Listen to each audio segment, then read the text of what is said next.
안녕하세요. 저는 지금은 50대가 된 고등학생 자녀를 둔 여자입니다. 이리저리 사연들을 구경만 하다가 제가 직접 저의 이야기를 쓰려니 긴장되는군요. 제가 들려드릴 이야기는 누구에게나 있을 법한 일이고 과거 남아 선호 사상이 한참 만연했을 때의 이야기입니다. 제 이야기를 듣고 많이 공감해 주실 거라 믿고 사연을 올려봅니다. 혹시라도 분노가 치밀어 오른다고 해도 이미 다 지난 이야기이고 저도 제대로 복수를 했으니 끝까지 들어주시면 감사하겠습니다. 저는 정말 어릴 때부터 남아 선호 사상에 찌든 집안에서 태어나 딸이라는 이유 하나만으로 엄청난 차별을 받으며 살아왔습니다.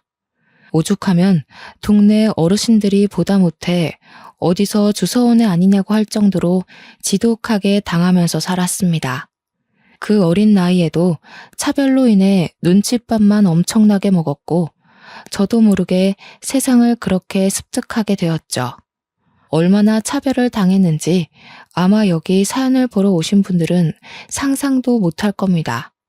어머니는 저를 낳자마자 시댁에서 엄청난 멸시를 받았고 아들을 낳아오라는 성화에 못 이겨 몸조리도 제대로 못한 상태에서 제 남동생을 낳았습니다. 다행히 둘째가 아들인지라 어머니에 대한 대우 또한 달라졌다고 했습니다. 저를 낳고도 몸조리는커녕 아래가 아물지도 않은 상태에서 시댁 식구 뒷바라지를 해야 해서 하혈도 여러 번 했다고 그러셨었죠. 하지만 연년생인 아들을 낳고는 몸조리도 3개월간 극진하게 받고 그제서야 사람다운 대접을 받았다고 하셨었어요. 그러면서 저에게 늘 네가 고추를 달고 왔어야 내 인생이 더 폈을 텐데 하시면서 저를 못난 사람 취급을 하셨죠. 이름으로도 차별을 받았습니다. 저는 딸이라는 이유로 다음에 꼭 아들을 낳으라고 이름을 후남이라고 지었고 아들은 귀한 존재라고 귀남이라고 지었습니다. 제가 뭐 딸로 태어나고 싶어서 그랬겠습니까? 친할머니는 정말 엄청나게 차별을 하셨던 분이셨어요. 1살 차이밖에 나지 않는 7살 동생이 몸무게 25kg를 돌파할 때 초등학교에 입학한 저는 고작 16kg밖에 되지 않았습니다. 먹는 걸로 엄청나게 차별하셨거든요. 항상 뜨끈한 고기 반찬을 동생에게는 올려주시고 혹여라도 제가 한 개 집어먹을까 싶어 제 밥그릇은 나물 반찬, 김치 반찬 앞에다가만 두셨었죠. 같이 밥이라도 먹는 날에는 갈비뼈라도 한 개 얻어 양념이라도 쪽쪽 빨아먹을 수 있었습니다만 보통은 제 밥은 나중에 식구들이 식사를 마친 다음에야 주셨습니다. 저에게는 식구들이 도란도란 밥을 먹는 시간에 청소를 해라, 네 속옷을 빨아라 하며 일을 시키셨어요. 그때가 고작 제 나이 8살 때입니다. 저는 초중고 내내 자라면서 제 옷을 단 한 번도 사본 적이 없었습니다. 아니, 사주신 적이 없다고 해야 정답일까요? 사촌들이 안 입는 옷을 물려받거나 정 옷이 없으면 동네에 있는 헌옷 수거함 있죠? 거기서 제 사이즈에 맞는 옷을 찾아와서 빨아 입으라고 하셨습니다. 남동생은 그 어릴 때부터 스포츠 브랜드부터 시작해서 중상위급 브랜드 옷을 턱턱 사주셨죠. 저는 5일장에서나 살 수 있을 법한 고무 운동화를 신고 다니는 동안 동생은 나이키며 아디다스며 각종 브랜드 신발 신상이 나오면 막 사주셨고요. 오죽하면 제 동생이 저한테 누나라고 불러본 적이 없었습니다. 당연했죠. 가족 어르신들이 그렇게나 차별하는데 동생이 제가 누나로 보였을까요? 그냥 말 못하고 시키는 대로 하는 몸종 같아 보였겠죠. 이거 해라 저거 해라 동생의 깐깐함도 제가 다 뒤집었어야만 했습니다. 자칫하다가 동생을 울리는 날이라도 오면 정말 쌀이대로 매타작을 받아야만 했습니다. 밥만 축내는 망할년. 고추도 없이 태어나서는 뭘 저렇게 처먹기는 잘 처먹는지. 저는 말라붙은 찬밥 덩어리에 김치를 먹으면서도 저런 소리를 들어야 했습니다. 동생과 할머니 손을 붙잡고 슈퍼라도 가는 날에는 너무나도 곤욕스러웠습니다. 맛 좋아 보이는 빵과 과일, 과자들이 즐비한데 제가 살 수 있는 물건은 단 한 개도 없었으니까 말입니다. 동생은 비싼 바나나를 턱턱 담고 과자들을 한아름 담아 할머니 방에 숨겨두고 거기서 몰래 하나씩 까먹었죠. 저에게 단 한 개의 과자도 빼앗기지 않기 위해 그런 짓을 했었습니다. 저희 부모님도 똑같은 사람이었습니다. 아버지란 사람은 제게 아예 관심이 없었고 어머니란 사람은 저를 챙겼다간 자기도 메타작 받을 게 뻔하다면서 저를 멀리했죠. 어느 날은 깡마르고 볼품없이 해진 옷을 입고 다니는 제가 불쌍했는지 슈퍼집 할머니가 저만 몰래 부르시더라고요. 아가야, 우째 이리 불쌍하게 사노. 이거 내 몰래 줄 테니께는 들키지 말고 혼자 무라. 알았지? 슈퍼집 할머니는 제게 비싼 과자를 하나 손에 쥐어주셨어요. 그게 저에게 처음으로 베풀어진 친절이었다고 하시면 믿으시겠어요? 동네 사람들은 한마음 한뜻으로 제가 주서원에 갔다면서 저를 불쌍히 여기고 몰래 도움을 주시곤 했죠. 과자를 하나 받아온 저는 방에서 몰래 과자를 뜯어먹다가 동생에게 걸렸죠. 슈퍼집 할머니가 아무에게도 들키지 말고 혼자 먹으라고 했기 때문에 나눠 먹자는 동생에게 절대로 나눠줄 수 없다고 했고 잔뜩 성이 난 동생이 울면서 할머니에게 달려가 고자질을 했어요. 할머니는 성큼성큼 큰 발로 쫓아와 저를 혼내셨죠. 야, 이 도둑년아. 내가 너그 동생 먹으라고 사다 놓은 과자를 몰래 훔쳐간 것도 모자라서 동생이 나눠 먹자는데 그걸 안 주고 앉았나? 도둑년 아니에요. 슈퍼집 할머니가 저 먹으라고 주신 거예요. 그 짠순이 할매가 퍽이나 네 먹으라고 줬겠다. 지들 집 손주한테도 돈 내고 사 먹으라 하는 할매인데 네가 뭐 이쁘다고 니한테 그걸 주니? 진짜예요. 이거 아무도 주지 말고 저 혼자 먹으라고 줬단 말이에요. 엄마가 거짓말 치면 혼난다고 했지. 엄마는 동생과 할머니 편에 서서 오히려 나서서 저를 혼내셨죠. 그렇게 등짝을 얻어맞고 비싼 과자는 2개밖에 먹질 못하고 동생에게 빼앗겼습니다. 그날 저녁에 억울해서 밥도 못 먹고 시름시름하는 저에게 아버지란 사람은 도둑질은 나쁜 거라고 훈계를 하고 관심도 주지 않았죠. 저는 너무나도 서러웠습니다. 그렇게 유소년 시절을 버티고 버텼습니다. 어떻게든 대학은 다른 지방으로 가서 독립을 하겠다는 마음뿐이었죠. 그래도 공부는 꽤나 했기 때문에 서울에 있는 기숙사 학교도 노려볼 만하다고 생각했습니다. 하지만 그런 제 마음은 산산조각이 났죠. 수능을 치르고 온 날 예상외로 더 좋은 성적이 나와 원서를 쓰게 된 돈을 좀 보태달라고 부모님께 말씀드리니 기가 차다는 듯이 콧방귀를 끼셨습니다. 얘가 무슨 헛바람이 들어서 대학을 가겠다고 하는 거야? 니는 네 동생이 대학 갈 거 보고 뒷바라지할 준비를 해야지. 어디 지지배가 대학을 가서 공부를 하겠다고 돈을 달라 할 수가 있어? 네 원서 쓸 돈도 없으면서 어떻게 등록금 내고 생활비 쓰고 하려고. 저는 말문이 턱 막혔습니다. 대학을 가겠다는 생각 자체가 틀려먹은 거라면서 저에게 동네 근교 외진 고속도로 길 앞에 있는 공장에 취직을 하라고 하더군요. 거기는 늘 사람이 부족하다고 했다면서 여태까지 먹여주고 입혀주고 했으니 그 돈을 갚아야 하지 않겠느냐 했습니다. 너무 서운해하지 말거라. 자고로 아들이 기둥이고 아들이 우리 집안을 일으킬 운명이니까는 너는 그 뒷바라지 잘만 하면 된다. 네 동생이 잘 되고 나서 설마 네 모른 척 하겠나? 그리고 어차피 네 동생이 우리도 모시고 살고 할 낀데 당연히 동생이 잘 돼야 가정이 평안한 기라. 저는 그렇게 매일 아침 셔틀버스를 타고 공장으로 출퇴근을 해야 했습니다. 동창들은 대학에 가기도 했고 재수를 하기도 했고 담임 선생님은 저의 성적을 보시고는 대학 진학을 포기한 것을 너무나도 아쉬워하셨습니다. 저는 그날 담임 선생님을 붙잡고 엉엉 울어버리고 말았죠. 집안에서 차별을 받는 것도 서러운데 성적이 잘 나와도 배우고 싶은 공부를 더 못한다는 서름은 정말 감출 수 없었습니다. 담임 선생님 또한 미리 알았으면 어떻게든 대학에 보내려고 했을 텐데 미안하다고 제 손을 꼭 잡아주시더라고요. 가족들을 제외한 타인의 뜨뜻함이 정말 너무 벅차게 슬프더라고요. 저는 매일같이 공장에 다니면서 그 당시에 고작 80만 원을 벌었습니다. 요즘처럼 근로 시간이 정해져 있지도 않고 최저임금이라는 것 자체가 없었기 때문에 80만 원이라는 돈도 크게 느껴졌죠. 첫 월급을 받자마자 당연하다는 듯 엄마가 돈을 내놓으라고 하더라고요. 저는 월급이 60만 원이라고 속였습니다.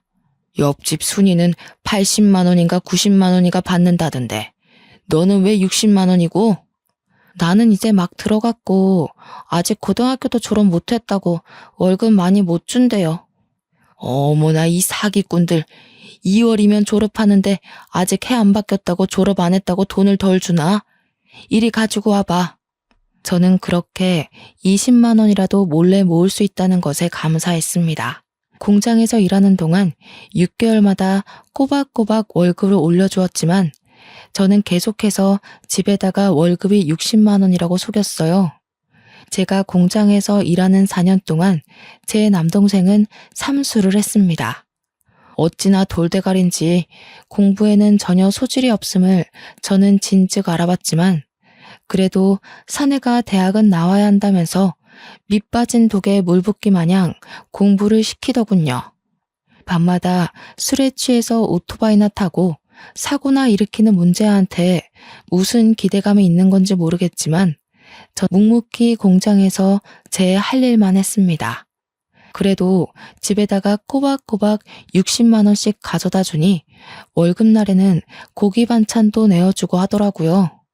물론 제 입에 들어가는 고기를 빤히 보는 둥 저희 친할머니는 그것조차 아까워하셨지만요. 저는 몰래 만들어둔 통장의 잔고를 확인하면서 행복해했습니다. 매달 20만 원씩 모았던 돈이 월급이 오르면서 저금하는 돈이 점점 많아졌죠. 그 와중에 삼수하던 동생이 지방에 있는 전문대에 추가 합격으로 입학을 하게 되었다는 소식을 들었습니다. 등록금만 내면 들어갈 수 있을 법한 그런 학교였음에도 대학에 드디어 합격했다면서 가족들은 잔치가 열렸죠. 우리 귀남이가 대학을 저쪽 지방으로 가게 돼서 이제 집을 나가 살아야 하는데 후남이 니 모은 돈 좀 있다며? 제가 돈이 어딨어요. 월급 다 엄마 드리고 있는데. 뭐라는 거야 정말. 네 은행 가서 물어보니까는 매달 붓고 있는 적금 통장 있다 하던데. 내가 그거 금액도 다 확인하고 왔으니 얻는 통장 내놔라. 은행 가서 확인을 해봤다고요? 그래. 네 그거 벌써 2천만 원 넘게 모았던데. 딱 우리 귀남이 자취방 구할 돈으로 적당하더라 얘. 빨리 돈 내놔.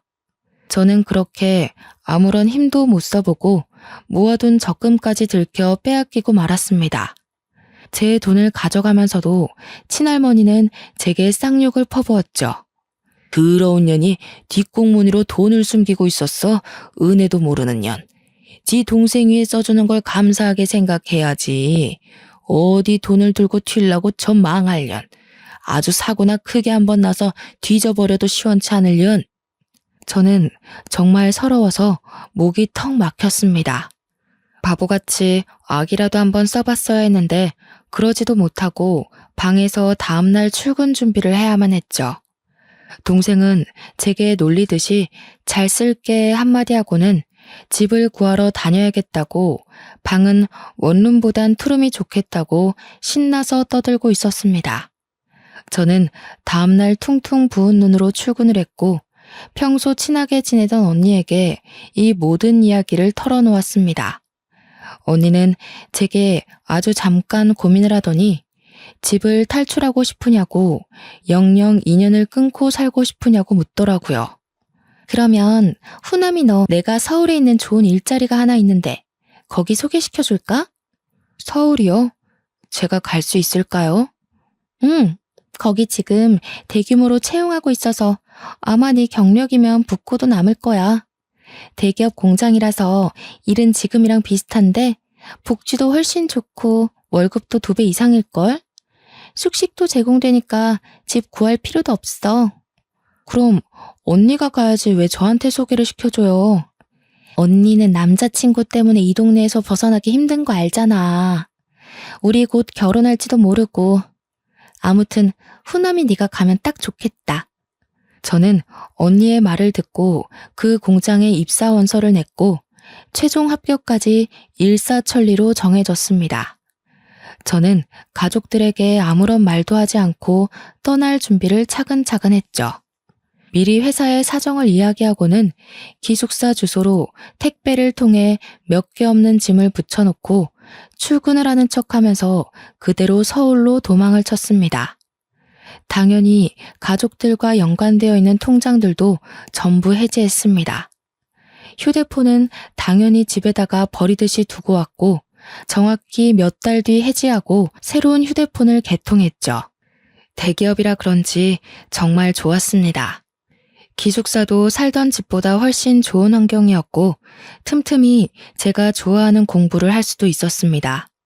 일의 강도는 비슷했으나 근로 시간을 넘어서면 추가 수당이 붙어서 월급은 원래 받던 공장보다 정말 2배 가까이 받을 수 있었고요. 처음에 3교대 일을 하면서 월급 통장에 200만 원이 찍혀본 것을 보고 놀라움을 금치 못했습니다. 저는 정말 열심히 그리고 악착같이 돈을 모았습니다.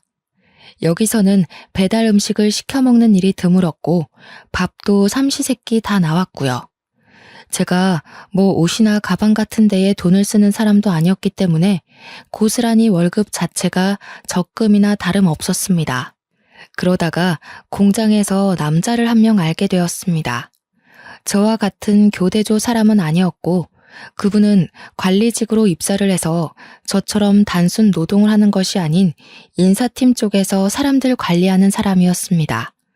훤칠한 키에 다부진 몸, 얼굴에 큰 흉터가 있어 조금 무섭게 생긴 사람이었지만 성격만큼은 온순한 사슴 같은 남자였죠. 알고 보니 남자는 꽤 유명했던 태권도 선수였더라고요. 저는 TV를 제대로 본 적이 없어서 초면이었지만 회사 내에서는 유명인이나 다름없었습니다.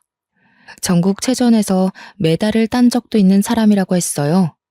얼굴에 큰 흉터도 운동하다가 생긴 상처라고 하더라고요. 하지만 발목에 심한 부상을 입고 더 이상 태권도를 할 수 없어서 대기업에서 특기자로 취직하게 되었고 전혀 상관은 없지만 이곳 인사팀에서 일을 하게 되었다고 설명해 주더라고요. 당연히 연애라고는 전혀 모르던 제게 그의 친절함은 더욱 과하게 다가오게 되었고 저는 순식간에 그 남자에게 온통 제 마음을 빼앗겨버리고 말았습니다. 그 사람 또한 저의 가정사를 듣고 나서 같이 아파하면서 저의 마음을 다독여 주었죠.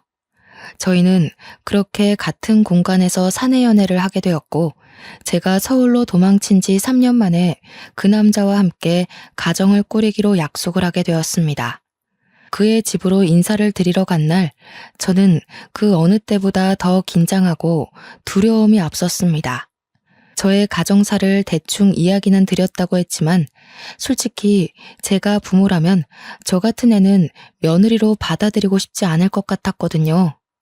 하지만 제 예상은 아주 산산조각이 났습니다. 제가 시댁에 발을 들이자마자 너무나도 잘 왔다면서 저를 반겨주는 시부모님 때문에 저는 제 의도와 전혀 상관없이 눈물을 펑펑 쏟고 말았거든요. 아가, 그동안 너무나도 고생 많았다. 세상에, 나도 어릴 때 줄줄이 동생들을 키우면서 힘들었었는데 우리 아가는 그런 차별로 얼마나 힘들었을까. 그런 건 흠이 아니라 세상을 꿋꿋하게 견뎌냈다는 휘장 같은 거지. 이제 우리 가족이 되면 내가 사돈댁에서 차별했던 것만큼 아가를 생각하고 살피면서 같이 맞춰갈 수 있도록 노력할게. 그렇게 말씀해 주시니 제가 눈물을 멈출 수가 없어요. 너무 감사합니다, 어머니. 저는 솔직히 반대하셔도 할 말이 없다고 생각했어요.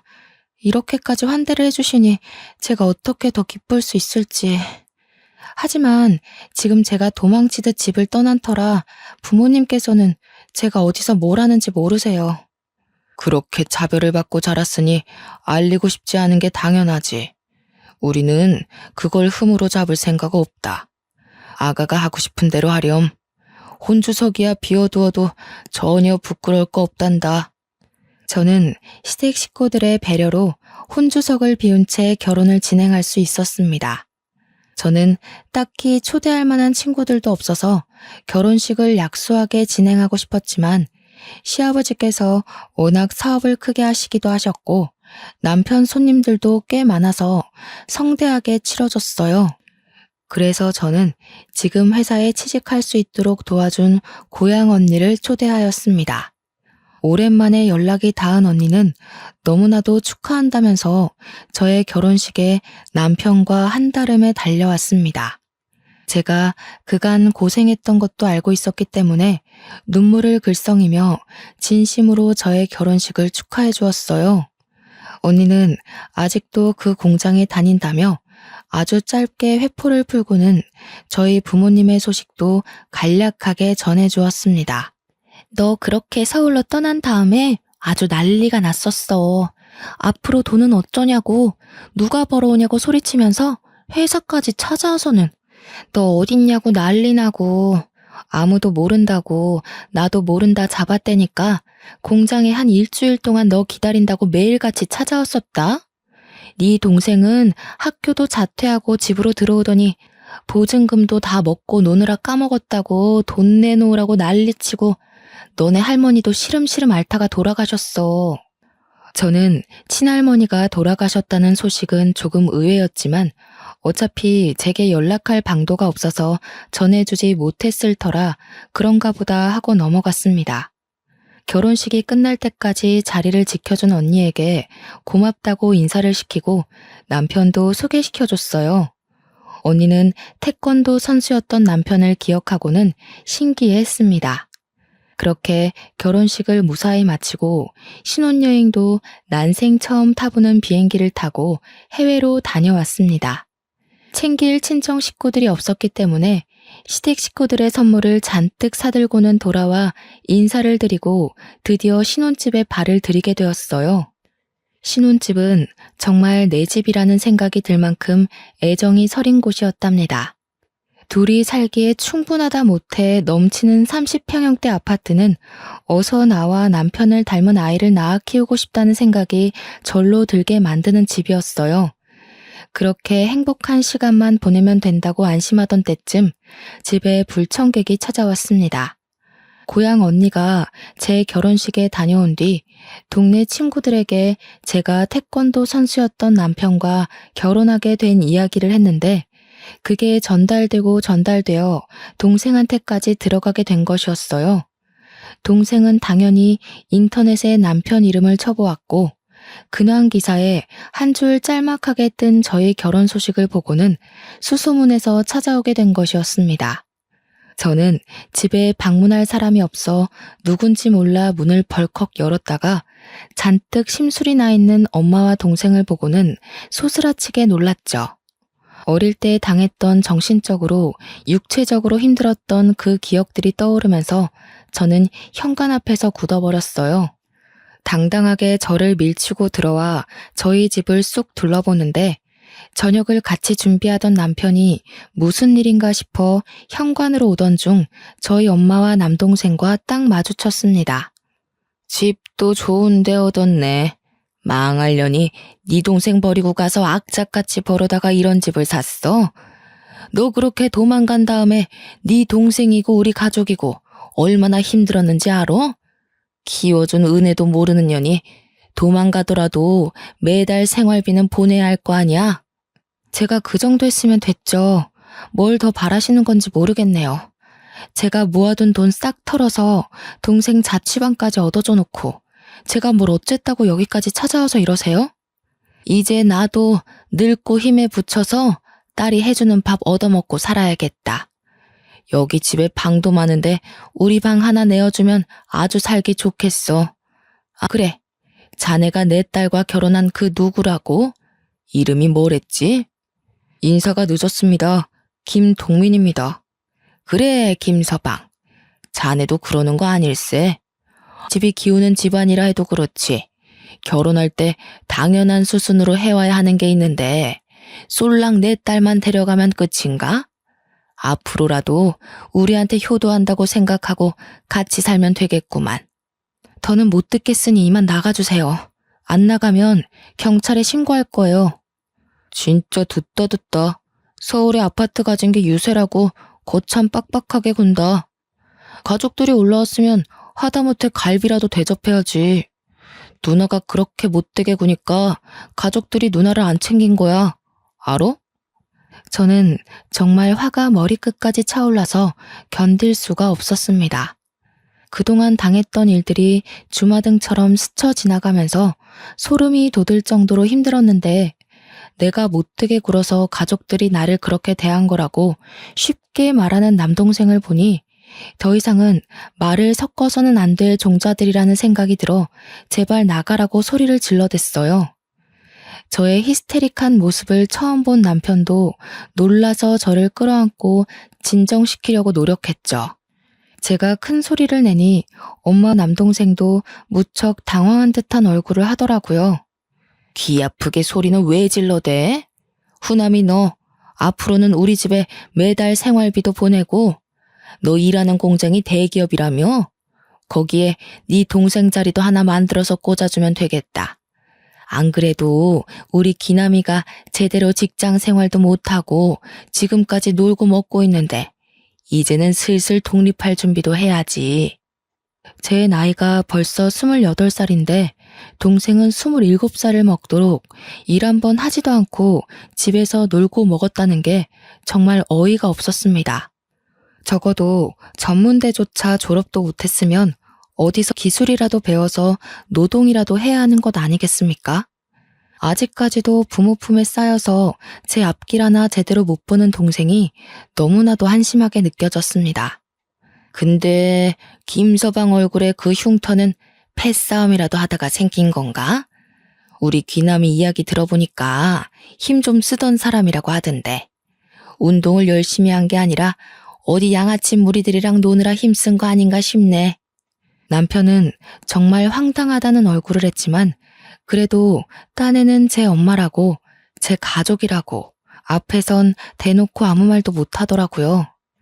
저는 더 이상 감정을 소모하고 싶지 않아 이만 돌아가시라고 등을 떠밀었습니다. 내가 이 집 시세 찾아보니까 강남이라고 20억 원 하더라. 그니까 이 집 팔아서 우리 반 떼주고 누나 살고 그래도 되겠네. 나가는 뒤통수를 한 대 치고 싶었지만 저는 아무 말도 하지 않고 그 둘을 내쫓은 뒤 문에 걸쇠까지 걸어 잠궜습니다. 남편에게 너무나도 미안한 마음이 들어서 눈물이 쏟아질 것만 같았어요. 그런 제 마음을 누구보다 잘 아는 남편이 저를 꼭 안아주면서 다독여줬습니다. 고생 많았겠다.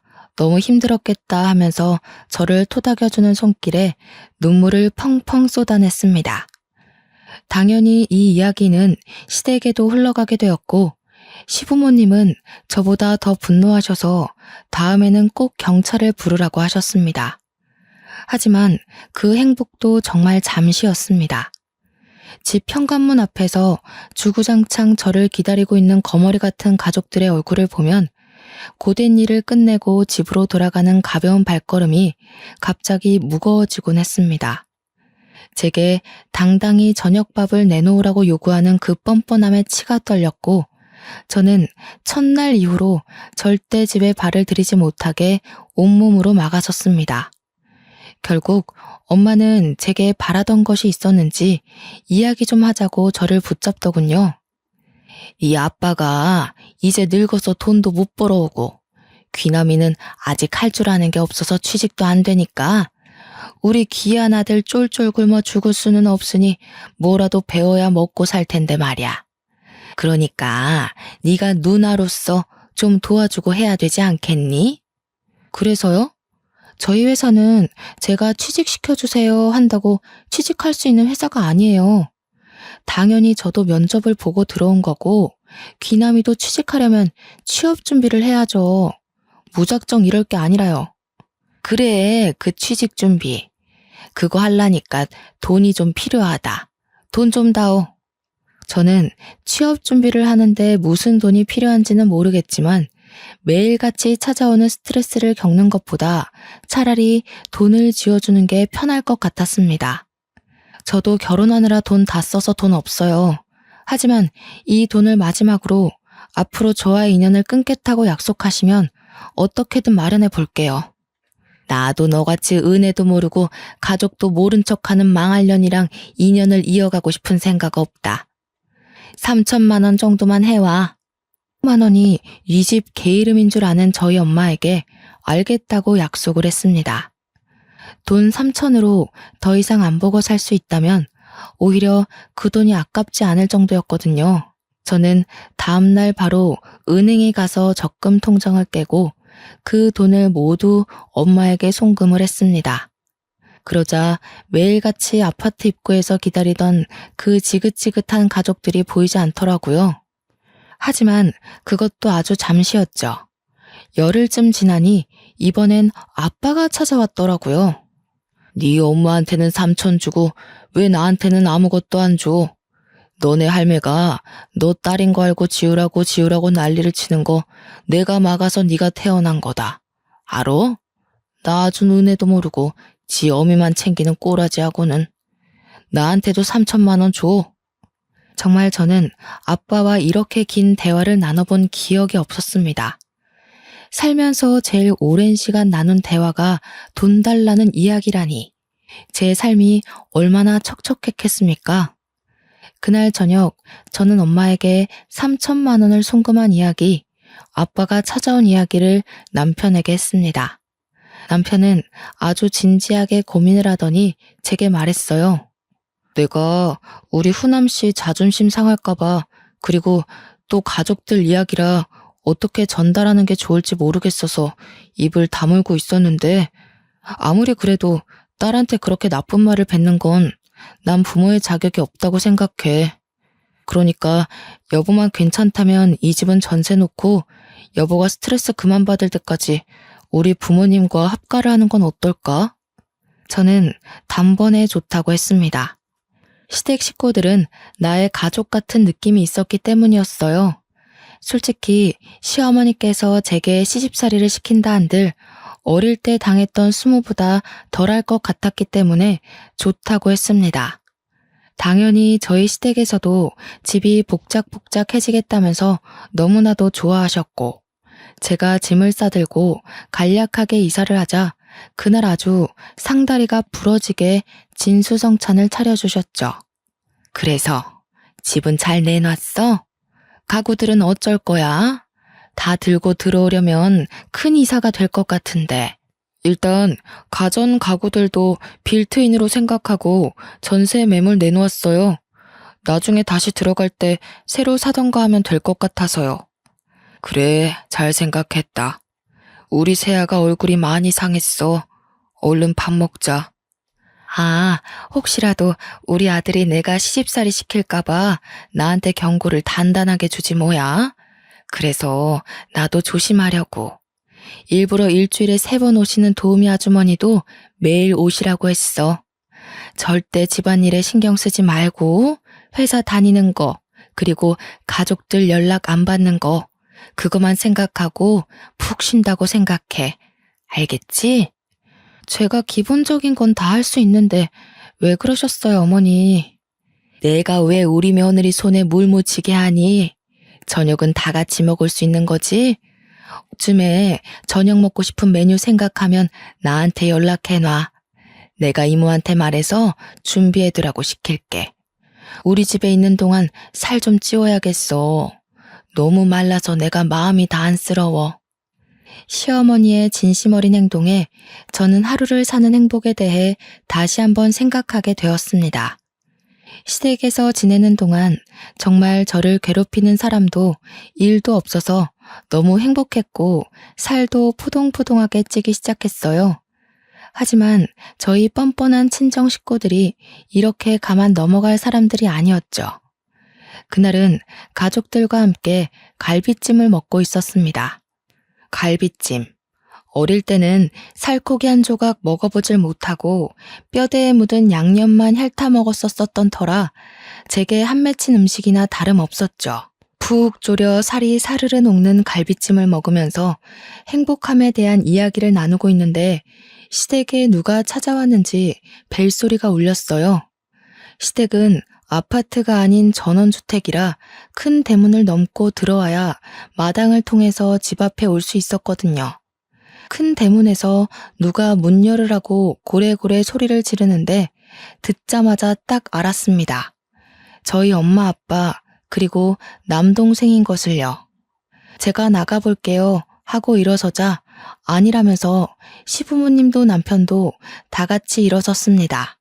아이고, 가족들이 이렇게 다 나와서 한 대를 해주네.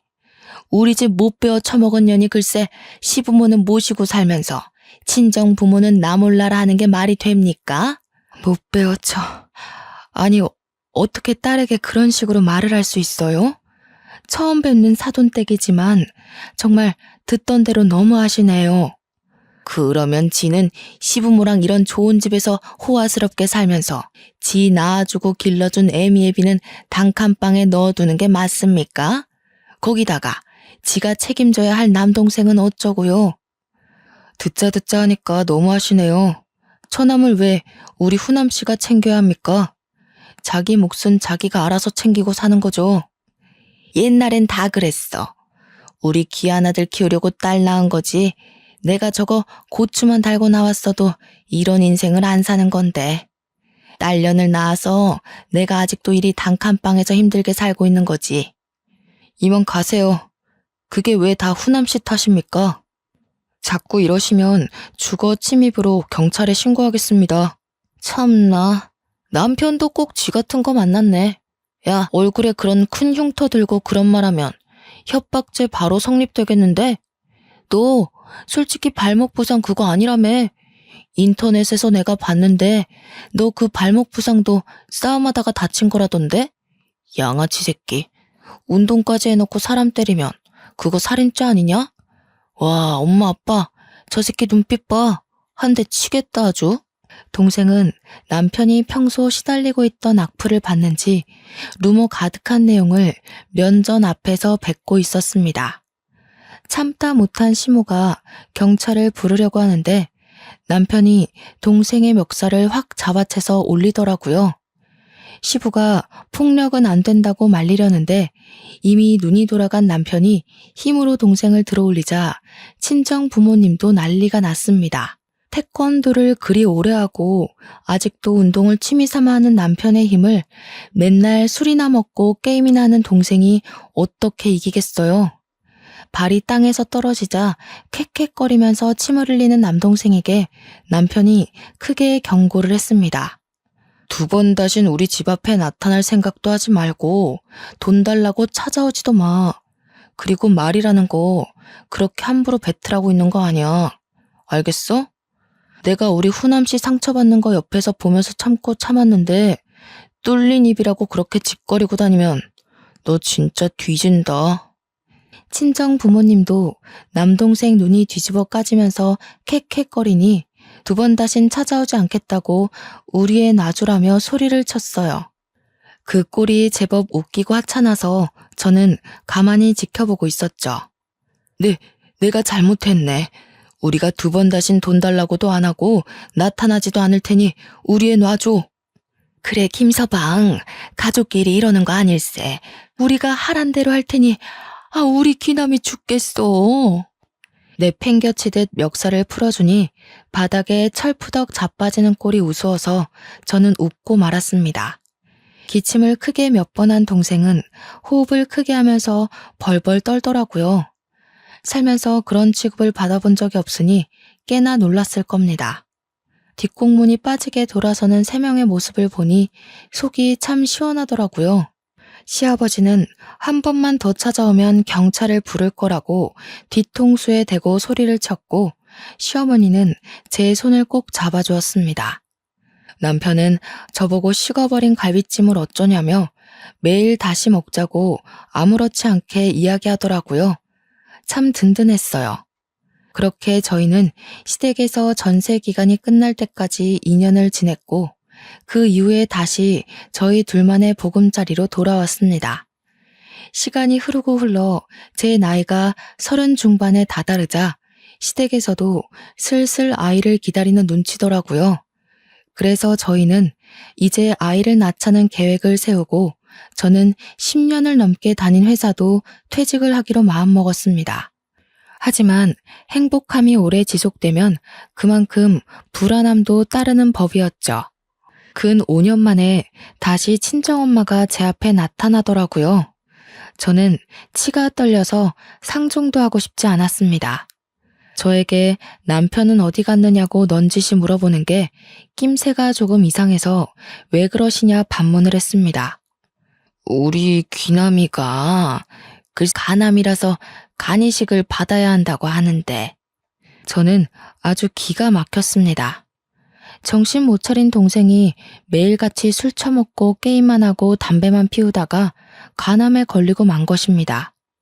간암에 걸린 동생을 위해 친정 가족들 모두 검사를 했지만 유일하게 일치했던 아버지는 몸이 이미 노쇠하여 이식을 할 수 없다고 하더라고요. 결국 저에게까지 간이식을 위해 찾아온 것이었습니다. 저는 절대 이식 못 해줍니다. 이제 아이도 가질 예정이고 귀남이가 제 인생에 그렇게 중요한 사람도 아니고요. 분명 제 남편이 2번 다신 찾아오지 말라고 했는데 아직도 그 말이 우스운 건지, 저한테 그동안 했던 걸 생각하면 제게 간이식을 해달라고 할 수 없을 텐데요. 그래도 하나뿐인 네 동생이다. 우리 집안을 먹여 살리고 일으켜 세울 기둥인데 이렇게 허무하게 보낼 수 없지 않니? 검사해서 이식 좀 해다오. 우리 기남이 없으면 내가 어떻게 사니? 내 인생의 전부인데. 그러길래 애초에 술, 담배도 못하게 하고 밖에 나가서 일을 하게 바른 길로 엄마가 인도를 했어야죠. 애를 오냐오냐 키우니 결국엔 이런 몹쓸 병도 걸리는 거 아니겠어요? 그 뒤로도 몇 번이나 저를 찾아왔고, 이 사실을 알게 된 남편이 결국 경찰에 저희 친정 부모님을 신고했습니다. 시아버지 또한 제 의견을 물어보시더니 제가 강력한 처벌을 원하자 변호사를 바로 선임해 주셨고요. 시어머니께서도 집에 찾아오는 게 불편하시면 언제든 시댁으로 들어오라고 말씀해 주셨어요. 결국 제게 생떼를 부리며 난동을 치던 저희 엄마 아빠는 남편이 신고한 경찰에게 붙잡혀갔고, 경찰서에서 저는 정확한 처리를 요구했습니다. 결국 소송까지는 가지 못했지만 유능한 변호사님 덕분에 접근금지 신청은 가능했어요. 세상에 핏줄이라고 꼭 제 모든 걸 희생해야 하는 건 아니에요. 저한테 간이라도 맡겨놓으셨어요? 어릴 때부터 겪었던 그 서름이 커서도 얼마나 크게 작용하는지, 이게 다 인과응보입니다. 귀남이가 죽던 말던 저랑은 상관없으니 알아서들 하시고 2번 다신 제 앞에 나타나지 마세요. 네가 누나가 돼서 간 하나 못 주는 게 말이니? 네가 다 귀남이를 위해 희생을 해야. 사돈이라고 부르고 싶지도 않지만 안 싸더니 그런 식으로 여태 우리 며느리를 대했으니 우리 며느리가 그 가족을 위해 뭐라도 하나 하고 싶겠습니까? 검은 머리 짐승이라고 사람이 어떻게 자기 배에 10달을 품어 낳은 자식에게 이런 소리를 아무렇지 않게 할 수 있습니까? 2번 다신 우리 며느리, 우리 가족 눈앞에 띄지 마시죠. 그 뒤로도 접근금지 명령을 어기고 몇 번이나 저를 찾아와 화도 내고 애원도 하고 울면서 난리를 쳤지만 저는 끄덕하지 않았습니다. 결국에 귀남이는 간암이 전이되고 급속도로 진행되는 바람에 1년도 채 버티지 못하고 죽었다고 하더라고요. 그렇게 제 것이 아닌 것까지 욕심을 내고 살더니 저보다 더 많은 걸 누리지 못하고 떠났네요. 저는 그 일이 있고 나서 바로 아이를 임신했습니다. 제가 임신을 하고 배가 산 만큼 부풀어 오르자 저를 몰래 지켜보고 있던 친정엄마가 뻔뻔하게 나타나기도 했었네요. 이제 너도 자식을 낳을 테니 우리 마음을 이해할 수 있을 거다. 귀남이도 그렇게 떠나고 자식은 너 하나밖에 없는데 너라도 이제 우리 모시고 살아야 하지 않겠니? 그래야 너도 나중에 자식 보기 부끄럽지 않고 후회도 하지 않을 거다. 당장 썩 꺼지세요. 지금도 접근 금지 명령 유효한 거 아시죠? 제가 지금 바로 경찰에 신고하면 그 나이에 유치장 신세 질 수도 있습니다. 남편이 나타나서 험악한 표정으로 말을 하자 친정엄마는 뒤도 안 돌아보고 도망을 갔습니다. 저렇게 나약하고 비열하고 강한 사람 앞에선 아무 말도 못하는 종자였다니. 그런 사람에게 그 오랜 시간 괴롭힘을 당하고 살았다고 생각하니 너무나도 한탄스러웠습니다. 하지만 그런 친정 부모를 대신하여 한결같이 저를 사랑해주고 아껴주는 남편과 시댁 식구들이 있어서 저는 더할 나위 없이 행복했어요. 저는 아주 순산을 했고 그렇게 낳은 아이가 벌써 고등학교에 진학했습니다. 그 이후로 친정 부모님이 어떻게 사는 뭘 하고 사는지 소식은 전혀 들리지 않네요. 오히려 다행이라고 생각합니다. 나이가 들고 나니 그들의 행동이 이해는 가지 않지만 불행하게 사는지 불행한 마음은 조금 들거든요. 하지만 제 곁을 지켜준 가족들 덕에 마음을 다잡고 하루하루 감사하게 살고 있습니다. 제 사연이 어떠셨나요? 속이 조금 후련하신가요? 저는 지금 너무나도 행복하답니다. 지금까지 제 이야기 들어주시고 공감해 주셔서 감사합니다. 모두 행복한 하루 보내세요.